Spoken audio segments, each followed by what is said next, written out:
बच्चों, पिछले वीडियो में हमने आधुनिक आवर्त सारणी का परिचय प्राप्त किया, आधुनिक आवर्त नियम भी जाना और यह भी समझा कि किस प्रकार मेंडलीव की आवर्त सारणी की त्रुटियां आधुनिक आवर्त सारणी में दूर हुईं। दोस्तों, आज हम पढ़ेंगे मॉडर्न पीरियोडिक टेबल यानी आधुनिक आवर्त सारणी की रचना। किस प्रकार आधुनिक आवर्त सारणी की रचना की गई है, आइए समझते हैं। आप वीडियो को ध्यानपूर्वक देखते रहिए और समझते रहिए। बच्चों, जैसा कि हमने पढ़ा, तत्वों को आधुनिक आवर्त सारणी में उनके परमाणु क्रमांक के आरोही क्रम में रखा गया है। आधुनिक आवर्त सारणी में 7 क्षैतिज पंक्तियां होती हैं, उन्हें आवर्त कहते हैं। क्षैतिज पंक्तियां मतलब बाएं से दाएं, ठीक है। जैसे ये पहला आवर्त है। पहले आवर्त में सिर्फ 2 ही तत्व हैं, हाइड्रोजन और हीलियम। उसके बाद ये दूसरा आवर्त है जिसकी शुरुआत लिथियम से होकर अंत जो है नियॉन में हुआ है। दूसरे आवर्त में कुल 8 तत्व हैं। पहला लिथियम, उसके बाद ये बेरिलियम है, 1 2 3 4 5 6 7 8। दूसरे आवर्त में 8 तत्व है। इसी प्रकार से तीसरा जो आवर्त है उसमें भी 8 तत्व हैं। इन दोनों आवर्तों को हम लघु आवर्त कहते हैं। दूसरे आवर्त और तीसरे आवर्त को हम लघु आवर्त कहते हैं। इसी प्रकार ये चौथा और 5वां आवर्त है। चौथे आवर्त में कुल 18 तत्व हैं और 5वें आवर्त में भी 18 तत्व हैं। इन दोनों आवर्तों को दीर्घ आवर्त कहते हैं। चौथे और 5वें आवर्त को दीर्घ आवर्त कहते हैं।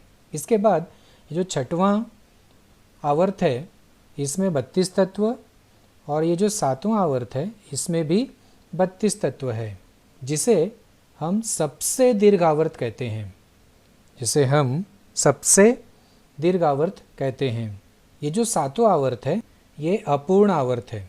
इसे अपूर्ण आवर्त इसलिए कहा जाता है कि इसमें जो तत्व हैं उनके गुणधर्मों के बारे में अभी अध्ययन अच्छे तरीके से नहीं किया गया है। उनका अध्ययन अभी बाकी है।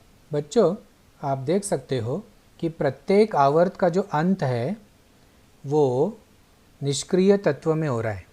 पहले आवर्त का अंत हीलियम में हो रहा है, दूसरे आवर्त का अंत नियॉन में हो रहा है और तीसरे आवर्त का अंत आर्गन में हो रहा है। इसी प्रकार क्रिप्टॉन, ज़ेनॉन, रेडॉन और ये UUO। अब आप देख सकते हो कि ये जो 7 क्षैतिज पंक्तियां हैं, इसके अलावा 2 पंक्तियां यहाँ जो है सारणी के अधोभाग में, सारणी के नीचे रखा गया है। ये जो 2 पंक्तियां हैं, इसमें से जो पहली पंक्ति है ऊपर वाली, इसे हम कहते हैं लेंथेनाइड सीरीज और जो दूसरी पंक्ति है उसे हम कहते हैं एक्टिनाइड सीरीज। इन्हें सारणी के अधोभाग में क्यों रखा गया है?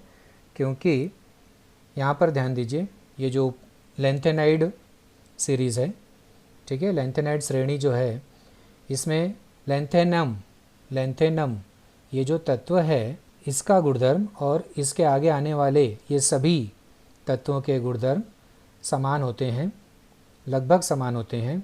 इसीलिए इसे हम कहते हैं लेंथेनाइड सीरीज़, क्योंकि इनके गुणधर्म लेंथेनम के समान होते हैं। उसी प्रकार से ये जो तत्व हैं ये एक्टिनाइड श्रेणी है।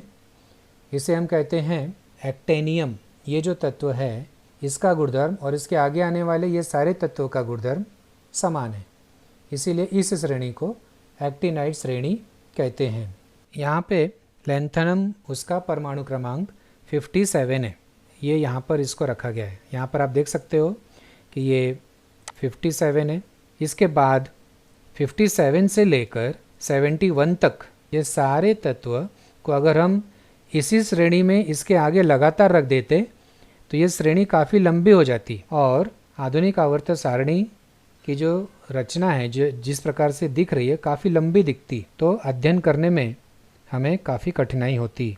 इसीलिए लेंथेनाइड सीरीज़ और एक्टिनाइड सीरीज़ के तत्वों को अलग से 2 श्रेणी बनाकर अधोभाग में नीचे रख दिया गया है। तो बच्चों ये हो गई आवर्त के बारे में। अब आते हैं समूह को समझते हैं कि समूह में किस प्रकार से इसकी रचना की गई है। ये जो ऊर्ध्वाधर स्तंभ है ऊपर से नीचे, ठीक है, ऊर्ध्वाधर स्तंभ मतलब ऊपर से नीचे यानी खड़ी पंक्ति, बराबर। ये जितनी भी खड़ी पंक्तियां हैं इसे हम कहते हैं ऊर्ध्वाधर स्तंभ। और ये इन ऊर्ध्वाधर स्तंभों को ही हम क्या कहते हैं, समूह। तो जैसे ये पहला समूह है, ये दूसरा समूह है, ये तीसरा समूह है, ये चौथा समूह है, उसी प्रकार से 1 से लेके कुल कितने समूह हैं, 18, ठीक है।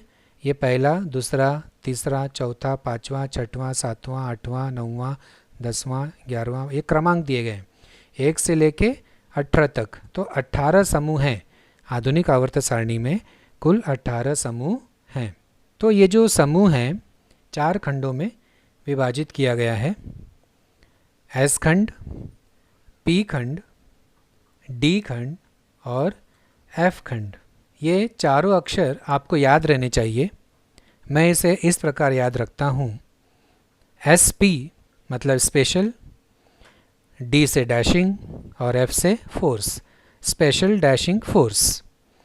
आप अपने तरीके से याद रख सकते हो, आप अपना कोई भी शब्द बना सकते हो या ऐसे ही याद रखो SPDF, SPDF, बस 4 ही अक्षर है, आपको याद रखना है। तो ये जो समूह हैं इनको 4 खंडों में विभाजित किया गया है।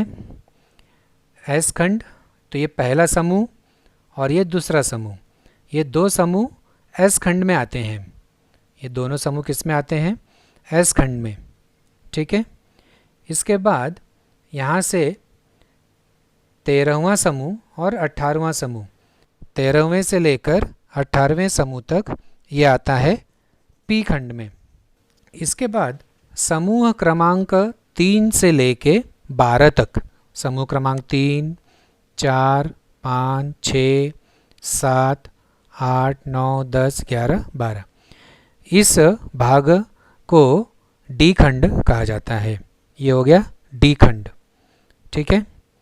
इसके बाद ये जो अधोभाग में जो 2 श्रेणियां रखी गई हैं इन्हें एफ खंड में विभाजित किया गया है, ठीक है। तो 4 भाग हो गए। तो एस खंड में सामान्य तत्व, पी खंड में सामान्य तत्व और ये निष्क्रिय तत्व, डी खंड के तत्वों को संक्रमण तत्व कहा जाता है और एफ खंड के तत्वों को आंतरिक संक्रमण तत्व कहा जाता है। आप ध्यान दे सकते हो कि ये जो धातु सदृश है इसे हरे रंग से यहाँ पे दिखाया गया है, बराबर।